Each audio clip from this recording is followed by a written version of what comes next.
नमस्कार, आप देख रहे हैं इंडिया न्यूज मध्य प्रदेश छत्तीसगढ़। आपके साथ मैं हूं मोनिका जायसवाल। आज की बड़ी बहस नड्डा के दौरे पर है। बीजेपी के राष्ट्रीय अध्यक्ष जेपी नड्डा 3 दिनों के मध्य प्रदेश के दौरे के बाद दिल्ली लौट चुके हैं, लेकिन इन 3 दिनों में भोपाल से लेकर जबलपुर तक वो न सिर्फ अपनी पार्टी में जोश फूंकते नजर आए, बल्कि संदेश दे गए कि बीजेपी हर चुनाव को चुनौती के रूप में लेती है। पंचायत चुनाव में पार्टी कार्यकर्ताओं को जिताने से लेकर वार्ड महापौर के चुनाव तक के लिए नड्डा के नेताओं और कार्यकर्ताओं को मंत्र दे गए हैं। पार्टी की चुनावी तैयारियों को मजबूत करने के लिए नड्डा ने बूथ के माइक्रो मैनेजमेंट को और अधिक प्रभावी बनाने पर जोर दिया। अपने दौरे में वो न सिर्फ खास बल्कि आम लोगों से भी मिले। पार्टी के बुजुर्गों से लेकर युवा नेताओं से मिलकर उन्होंने संदेश देने का प्रयास किया कि बीजेपी के लिए हर कार्यकर्ता बहुत महत्व रखता है। उन्होंने कार्यकर्ताओं को जीतो और जीतना ही होगा का मंत्र दिया। नड्डा ने कहा कि संपर्क, सक्रियता और संवाद से महाविजय हासिल होगी। युवा जोड़ो अभियान में कार्यकर्ताओं को उन्होंने ये नसीहत दी है कि वह न सिर्फ नारे लगाने वाले रहे, बल्कि मोदी सरकार के नेतृत्व में बदलते देश की तस्वीर जनता तक पहुंचाए। एक तरफ पार्टी के नेता कार्यकर्ताओं में जोश भरने के साथ नड्डा ने नसीहत दी, तो वहीं दूसरी तरफ कांग्रेस पर भी कई हमले करते नजर आए। कांग्रेस को लेकर उन्होंने कहा कि वहां मंत्री तो हैं, लेकिन कार्यकर्ता नहीं है। कुल मिलाकर यूं कहे कि नड्डा पंचायत और निकाय चुनाव को लेकर विधानसभा चुनाव तक का खाका खींच गए। सवाल यह है कि बीजेपी तो चुनाव को लेकर शिद्दत से जुटी नजर आ रही है, लेकिन कांग्रेस क्या कर रही है? इस मुद्दे पर हम खास मेहमानों के साथ बातचीत करेंगे, लेकिन उससे पहले ये सुनिए। मेरे से हमारे विपक्षी मिलते हैं, मैं उनका चाल, चेहरा, चरित्र सब देखता रहता हूं, पार्टी को देखता रहता हूं। हमारे कार्यकर्ता कई बार चुनाव में घबरा जाते हैं। नड्डा जी वो आ रहा है, वो आ रहा है, वो आ रहा है, देखो क्या होगा। मैं सबको कहता हूं एक बात, देखो, जिसको भारतीय जनता पार्टी का मुकाबला करना है, जिसको भारतीय जनसंघ का मुकाबला करना है, उसको यहां तक पहुंचने के लिए 4-4 पीढ़ियां खपानी पड़ेंगी, तब जाके वो यहां पहुंचेगा। तकलीफ को समझने का प्रयास किया है और उसको राहत देने का काम किया है और विकास की एक नई छलांग लगाने में मध्य प्रदेश आगे बढ़ा है। कनेक्टिविटी में बहुत आगे बढ़ा है और एक one of the leading respectable states के रूप में आज मध्य प्रदेश खड़ा है, जो मेरे खुशी का जिसका पर मैं खुशी इजहार कर। हमने सबसे पहली बात तो कि वो भारत की धरती पर बोलते नहीं है, इसलिए मैंने कहा न ये इंडियन रह गए हैं, न ये नेशनल रह गए हैं, न ये कांग्रेस रह गए हैं, ये भाई बहन की पार्टी बन गई है और ये लंदन में जाकर के बातचीत करते हैं। तो जब भारत ना सुने तो लंदन में जाके बोलना है, बोलिए। भारत आप तो देखते ही हैं, हर चुनाव लड़े जाते हैं, लड़ाई होती है। कांग्रेस की इस बार उत्तर प्रदेश में 297 सीट्स में 287 सीट्स में जमानत जब्त हुई है। अलग जगाएंगे, जागरण का मंत्र फूकेंगे और भाजपा को जिताएंगे। तो दोनों हाथ ऊपर उठा के, दोनों मुट्ठी बांध के, भारत माता की जय बोल के भारतीय जनता पार्टी को स्थानीय निकाय में भी जिताने का संकल्प ले। उठाइए दोनों हाथ, बांधिए दोनों मुट्ठी और मेरे साथ बोलिए, भारत माता की, महाराणा प्रताप की, रानी दुर्गावती की, मोदी जी की, नड्डा जी की, हर हर नर्मदे। संघर्ष का संघ फूट गया है, युद्ध के नजारे बच गए हैं। पंचायत के चुनाव की घोषणा तो पहले हो गई थी, आज नगर निगम, नगर पालिका, नगर पंचायत की भी घोषणा जारी कर दी गई है। ऐसे में कार्य इस कार्य समिति में एक लक्ष्य तय करके जाएंगे। आगामी चुनाव में भारतीय जनता पार्टी को पंचायत हो चाहे नगर निगम हो, महाविजय प्राप्त कराकर ही चैन की सांस लें। मध्य प्रदेश की पावन भूमि पर कई सवालिया निशान अपने आप में खड़ा करता हुआ दिखाई दिया। वंशवाद को लेकर जेपी नड्डा जी ने बातें की। क्या केंद्र से लेकर राज्य तक वंशवाद भारतीय जनता पार्टी में नहीं है? क्या भारतीय जनता पार्टी पोषित और पल्लवित नहीं कर रही है वंशवाद को? केंद्रीय मंत्री ज्योतिरादित्य सिंधिया की बात करें, केंद्रीय मंत्री अनुराग ठाकुर की बात करें, मध्य प्रदेश में अगर हम बात करें विश्वास सारंग जी कौन है, सुरेंद्र पटवा जी हों, दीपक जोशी जी हों, आकाश विजयवर्गीय हों, क्या ये वंशवाद की श्रेणी में नहीं आते?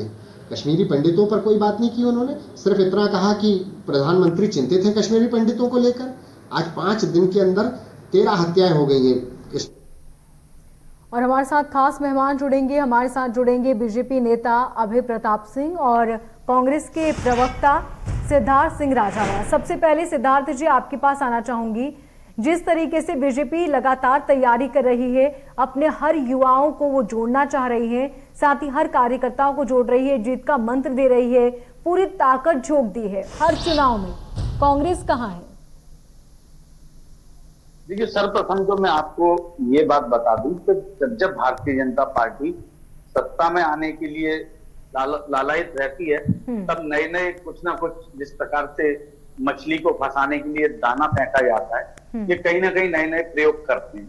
आप देखिए, स्वर्णिम मध्य प्रदेश, विकसित मध्य प्रदेश और आत्मनिर्भर मध्य प्रदेश, तीनों ये बना नहीं पाए 17 साल में। क्या कारण है कि आज उनके राष्ट्रीय अध्यक्ष को बोलना पड़ा कि आपको निकाय चुनाव जिता के देने पड़ेंगे, नहीं तो बहुत दिक्कत हो जाएगी, कार्यकर्ताओं को काम करना पड़ेगा। और हमारे संवेदनहीन मुख्यमंत्री तो विगत 17 साल से स्वयं मुख्यमंत्री हैं, आज उनको कहना पड़ रहा है। इसका मतलब स्पष्ट हो गया है कि उन्होंने कोई विकास नहीं किया, उन्होंने युवाओं की बिल्कुल सुध नहीं ली। आप देखिए, बिजली आज पूरे मध्य प्रदेश से गायब है, 10,000 से ज्यादा गांवों में बिजली नहीं है, आज बिजली दे नहीं पा रहे हैं। पानी की समस्या जर्जर स्थिति में पहुंचती जा रही है मध्य प्रदेश के अंदर।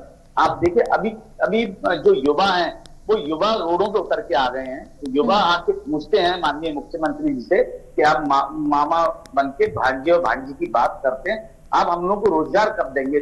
जैसे ही वो लोग आते हैं तो मुंगेरी लाल के हसीन सपने दिखा दिए जाते हैं। अभी मैं आपके इस पे सुन रहा था कि हमारी जो राष्ट्रीय मतलब कारखानी, उसमें हमारे पूर्व राष्ट्रीय अध्यक्ष राहुल जी के बारे में टिप्पणी की जा रही थी, प्रियंका जी के बारे में टिप्पणी की जा रही थी। और अभी इस डिबेट में जो विषय है वो भी बड़ा कठिन विषय है, उस पर भी अगर आप संज्ञान लें और ध्यान दें तो उसमें साफ साफ नड्डा जी ने जो एक संदेश दिया है, उन्होंने ये बोला है कि हमको बेरोजगारी की बात नहीं करनी, हमको महंगाई की बात नहीं करनी, हमको इन मुद्दों को छूना भी नहीं है चिमटे से, इनको उठा के अलग रखना है। और अगर कभी कोई बात चलनी है तो हमको ये बताना है, धर्म की बात करनी है, हिंदुत्व की बात करनी है, मंदिर की बात करनी है। तो मैं आपके माध्यम से बड़ा फक्र के साथ बोलना चाहता हूं, मैं भी एक क्षत्रिय हूं और रामचंद्र जी के वंशज, उसका ही वंशज हूं मैं, जिसकी वंशावली मेरे पे आज तक है। तो मैं आपको ये बताना चाहता हूं कि अब जनता जान चुकी है कि आप राम के नाम पर कब तक आप लूटेंगे, राम राम जपना, पराया माल अपना। तो ये बात स्पष्ट हो गया कि युवा जाग चुका है, युवा जान चुका है।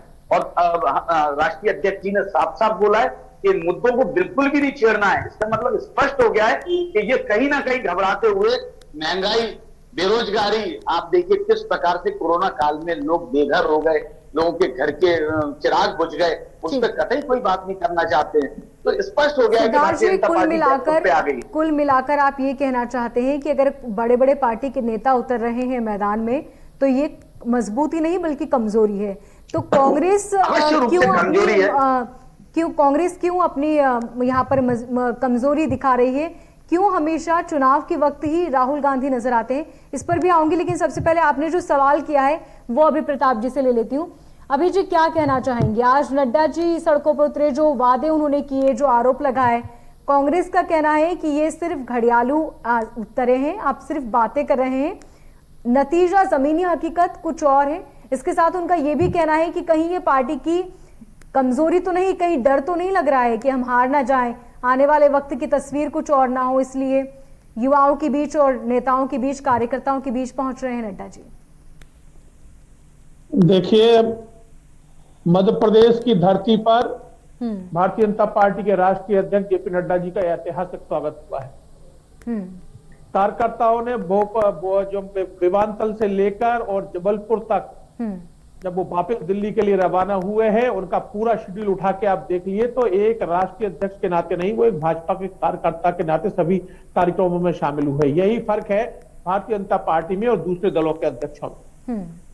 भारतीय जनता पार्टी के राष्ट्र अध्यक्ष विमानतल पर आते हैं, शहीद स्मारक जाते हैं, वहां माथा भी टेकते हैं, जाके भोपाल के गौरव दिवस में भी शामिल होते हैं और प्रदेश का बृहद प्रदेश कार्य समिति में भी जाते हैं। प्रदेश कार्यालय जाकर वो वहां पर भी जो है हमारे पत्रकार वार्ता को संबोधित करते हैं।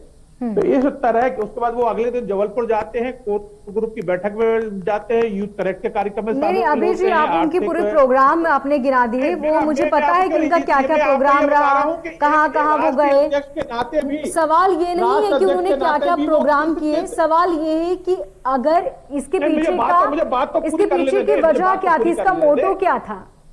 हाँ, वही मैं बताने जा रहा हूँ आपको कि वो मंडल प्रदेश की बृहद कार्य समिति की बैठक करने के बाद वो जबलपुर में मंडल की कार्य समिति की बैठक में भी जाते हैं। बूथ की 100 नंबर के बूथ की सहित भगत सिंह मंडल की बूथ की बैठक भी करते हैं। अनुसूचित जाति मोर्चा के हमारे कार्यकर्ता जो है आशीष अहरवार के घर भी जाते हैं। ये है भारतीय जनता पार्टी के राष्ट्रीय अध्यक्षता का एक कार्यकर्ता का भाव। इनके नेता जाके लंदन में जाके भारत पर जो है लांछन लगाते हैं, भारत की प्रतिष्ठा और उसको गौरव को नीचे गिराते हैं। ये दोनों दलों में फर्क है। भारतीय जनता पार्टी के राष्ट्रीय अध्यक्ष एक कार्यकर्ता है, वो एबीवीपी से आए हैं, विद्यार्थी परिषद से उन्होंने राजनीतिक जीवन शुरू किया है, राष्ट्रीय अध्यक्ष तक वो पहुंचे हैं, वो कार्यकर्ता की मर्म को जानते हैं। इसलिए उन्होंने कहा था कि भाजपा के पास नियत है और कार्यकर्ता है और वातावरण है। ठीक है, उन्होंने ये बात अपने वक्तव्य में भी कही थी। अभी जी सवाल ये सिद्धार्थ जी का कहना है कि वो उन्हें क्या जरूरत पड़ी, जब आप कहते हैं कि जीत हमारी होगी, जनता हमें स्वीकार चुकी है, कांग्रेस के पास न तो नेता है न फिर नीति है, तो जाहिर सी बात है कि जीत आपकी होगी, तो फिर इसकी क्या जरूरत पड़ी कि आपको लोगों के कार्यकर्ताओं के बीच पहुंचना पड़ा और इतना लंबा शेड्यूल बनाया। ये आपकी मजबूती है या फिर कमजोरी दिखा रहा है, ये जानना चाह रहे हैं सिद्धार्थ। देखिए, कांग्रेस का तो काम है आरोप लगाना। कोई भी राष्ट्रीय दल का संगठन जब भी मजबूत होता है जब उसके पदाधिकारी प्रवास करते हैं, जब वो नीचे तक जाते हैं, कार्यकर्ताओं के बीच जाते हैं। और भारतीय जनता पार्टी का संगठन लगातार चलायन वाला संगठन है। वो राष्ट्रीय से लेकर बूथ स्तर तक, बूथ अध्यक्ष तक के संपर्क में रहता है। तो ये भारतीय जनता पार्टी के कार्यक्रम, कार्यकर्ता और कार्यालय 12 महीने संचालित होते हैं, तो उसका एक भाग है। अभी जी एक सवाल, मध्य प्रदेश प्रवास पर थे जी। एक सवाल ये भी कि जिस तरीके से आपने भी कहा अभी कि युवाओं से उन्होंने मुलाकात की, युवाओं के अंदर उन्होंने जीत का जोश भरा और उसी के साथ उन्होंने मंच से एक बात का भी जिक्र किया कि आपकी 3 पीढ़ी चुनाव मैदान में उतरे, काम करे, लोगों के बीच पहुंचे, उसके बाद उन्हें मंच मिलेगा। तो युवाओं को तो फिर वक्त लगेगा ना वहां तक पहुंचने में। नहीं, आप उस बात को गलत इंटरप्रिटेशन कर रही हैं। उन्होंने ये कहा था कि 4 पीढ़ी खपने के बाद भारतीय जनता पार्टी आज इस स्थिति में आई है। एक पीढ़ी वो थी जो केवल चुनाव लड़ती थी कि अगर चुनाव लड़ने जमानत बच गई तो बहुत खुश होती थी। एक दूसरी पीढ़ी ये आई जो 1-2 सीटें भी आ गई तो उस पर खुश होती थी। एक समय चौथी पीढ़ी का ये आया कि आज हम सरकार बना रहे हैं, अब हमें लगातार सरकार बनाना है। 4 पीढ़ियों का संघर्ष है ये जो भारतीय जनता पार्टी यहां पहुंची है। उनका यह कहना था कि 4 पीढ़ियों के संघर्ष झेला है जब भारतीय जनता पार्टी आज इस स्थिति में आई है। अब हमें हर चुनाव को जीतने के लिए लड़ना है, कार्यकर्ताओं को पूरे उत्साह के साथ हर चुनाव में जाना है। ठीक है सिद्धार्थ जी, तो उनका कहना है कि ये हमारी मजबूती है क्योंकि कार्यकर्ताओं से मुलाकात करेंगे तभी तो पार्टी मजबूत होगी, एक-एक कार्यकर्ताओं को जोड़कर। देखिए, मजबूती तो इससे स्पष्ट जाहिर होती है किस प्रकार से खेमेबाजी है, नाराज भाजपा, महाराज भाजपा, शिवराज भाजपा, और मंच पे भी देखा किस प्रकार से नरोत्तम मिश्रा जी समोसा दे रहे हैं, उधर प्रहलाद पटेल जी इनकार कर रहे हैं, इधर बीडी शर्मा जी इनकार कर रहे हैं और इधर खुद स्वयं शिवराज जी इनकार कर रहे हैं। उनको मालूम है कि वो दतिया से आते हैं और वहां पे वो तांत्रिक पीठ जो है वहां पे निरंतर जाते हैं, उनको खुद अपने आप में स्वयं में डर है। तो ये लोग खुद आपस में डरे हुए हैं और आपस में जब युद्ध में जब उतरते हैं, जिनका सेनापति डरा हो, जिनका राजा डरा हो, तो वो कभी है ना विजय हासिल नहीं कर पाते। और आप देखिए उसी का कारण है आज भारतीय जनता पार्टी के शिवराज सिंह जी को मुख्यमंत्री होते हुए 17 साल है और उधर इनके ही पूर्व संगठन मंत्री कप्तान सिंह सोलंकी जी ट्वीट करके बोलते हैं कि हमको ऐसे जोकर की जरूरत नहीं है जो सिर्फ और सिर्फ लोगों को है ना जोकरों की तरह सर्कस में हंसा के और वो खिलौने इकट्ठे करता घूमे। तो ये इससे स्पष्ट हो गया कि उनके वरिष्ठ और उनके जो संघ के लोग हैं वो भी शिवराज सिंह को नकार चुके हैं। और यही कारण था कि नड्डा जी समझ गए थे कि शिवराज सिंह जी का विरोध है और शिवराज सिंह जी अब सक्षम नहीं बचे हैं मध्य प्रदेश की राजनीति में। इसीलिए उन्होंने, और शिवराज सिंह जी ने स्वयं बोला कि मंच उसी को मिलेगा जो निकाय चुनाव में जाएगा। इधर बीडी शर्मा जी अपनी कमर कस चुके हैं, वो चाहते हैं कि किसी भी प्रकार से चुनाव हो जाए। और शिवराज सिंह जी ने तो पूरा प्रयास कर लिया था कि कैसे भी करके चुनाव ना हो, अगर चुनाव होगा तो कलई खुलेगी और खुलेगी, अवश्य खुलेगी। और कलई खुलेगी, ये स्पष्ट हो जाएगा कि शिवराज सिंह जी से जनता का विश्वास उठ चुका है और जनता उनको बहुत जल्दी धराशायी करके जमींदोज करने के लिए तैयार है। ठीक है, अभी जी जवाब दीजिए, क्या गुटबाजी चल रही है बीजेपी के अंदर? देखिए, ये तो कांग्रेस तो अपने गिरेबान में झांक ले, उनके यहाँ क्या स्थिति बन रही है। भारतीय जनता पार्टी का हर कार्यकर्ता पूरी मजबूती के साथ संगठन के साथ खड़ा है। आज हमारे पूरे मंडल से लेकर प्रदेश पदाधिकारी से लेकर जिला की आपने बृहद प्रदेश कार्य समिति का बैठक देखा, पूरा नेतृत्व मंच पे था। भारतीय जनता पार्टी की बढ़ती हुई लोकप्रियता ये हजम नहीं कर पा रहे हैं। 15 महीने में इनके क्या हाल हुए सरकार के, ये दुनिया ने देखा। तो और मध्य प्रदेश में इन्होंने 15 महीने में केवल वल्लभ भवन में इनके यहाँ बोरों में नोट भरे गए। इस कारण विधायक जो है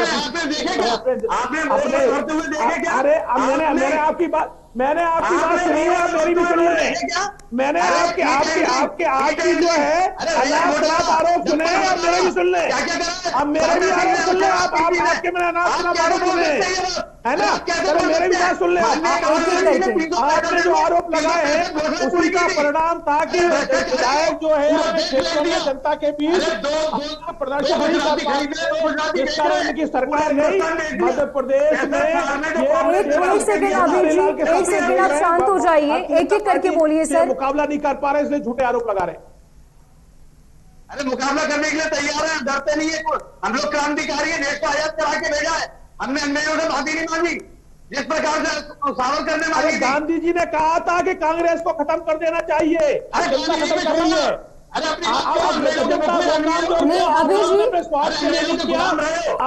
जी जो है जनता करने जा रही है। अभी जी एक सेकंड, अभी जी शांत हो जाइए। सिद्धार्थ जी एक सेकंड। अभी जी आपने अभी जिस बात का जिक्र किया, आपने कहा कि नोट की गड्डियां मिली थी। सिद्धार्थ जी का कहना है कि पहले आप उस पर बात कीजिए कि आप किस बिहाफ पे ये बात बोल रहे हैं। दूसरी बात आपने बोली कि महात्मा गांधी ने कहा था कांग्रेस को खत्म कर देना चाहिए। इन दोनों बातों को स्पष्ट कीजिए थोड़ा। ये कह रहा था कि 15 महीने की सरकार में किस तरह से जो है वल्लभ भवन की स्थिति थी, ये पूरा प्रदेश जानता है। विधायक जो है पूरे विधायक जो है विधायक इनके माननीय मुख्यमंत्री से, इनके ये विधायकों ने ऑन रिकॉर्ड कहा है कि हम अपने क्षेत्र में जवाब नहीं दे पा रहे। एक ही है, सरकार की स्थिति इनके कर्मों के कारण हुई थी। और महात्मा गांधी जी ने कहा था कि स्वतंत्रता प्राप्त हो गई है, अब इसको खत्म कर देना चाहिए। लेकिन इन्होंने अपने राजनीतिक स्वार्थ के लिए इसको दल बनाकर चलाया और गांधी जी के और सरदार पटेल के जाने के बाद यह पार्टी नेहरूवाद परिवारवाद में चली गई और आज तक नेहरूवाद परिवारवाद इस पर अभी जी आपने दो बातें बोल रहे हैं, आप दोनों अलग अलग बोल रहे हैं। महात्मा जी ने क्या कहा था, एग्जैक्ट जो वक्तव्य था वो बताइए आप। नहीं, बोरो में नोट इनने कब देखे? देखिए महात्मा गांधी जी ने, नहीं तो आप तक कानूनी कार्रवाई की जाएगी जो आपने बोला उस पर। राजावत जी, राजावत जी, वहां पर जो लोग डेरा डाले थे ऑन मीडिया में रिकॉर्ड है, कौन बैठा करते थे और उसके कारण क्या स्थिति थी वल्लभ भवन में और कितने छापे उस दौरान पड़े थे, ये दुनिया जानती है, पूरा प्रदेश जानता है। और किन छापे पड़े थे, और आप लोगों ने, आपकी सरकार आते आप लोगों ने बचाया उसे। और आपको जानकारी के लिए बता दूं, सुनिए अब आप, लक्ष्मीकांत शर्मा जी ने स्वयं अपने वीडियो में बोला था कि शिवराज सिंह जी और साधना सिंह जी खुद दलाली करते हैं और इसीलिए उनको ले जाके हॉस्पिटल में उनके संग क्या किया गया, ये भारतीय जनता पार्टी का एक एक कार्यकर्ता जानता है। ये जो आप किसी के जो है व्यक्तिगत लांछन लगा रहे हैं और किसी ये को यूट्यूब पे वीडियो बना है, आपको भिजवा दूंगा मैं। इस तरह की न्यूज चैनलों पे कराए, समस्त नहीं न्यूज तो चैनलों उनके पे साथ कराइए। अस्पताल में आप लक्ष्मीकांत शर्मा जी भ्रमक लगा रहे हैं, ठीक है। मैं उससे सहमत नहीं हूं कि किसी के साथ अस्पताल में इस तरह का बर्ताव किया गया।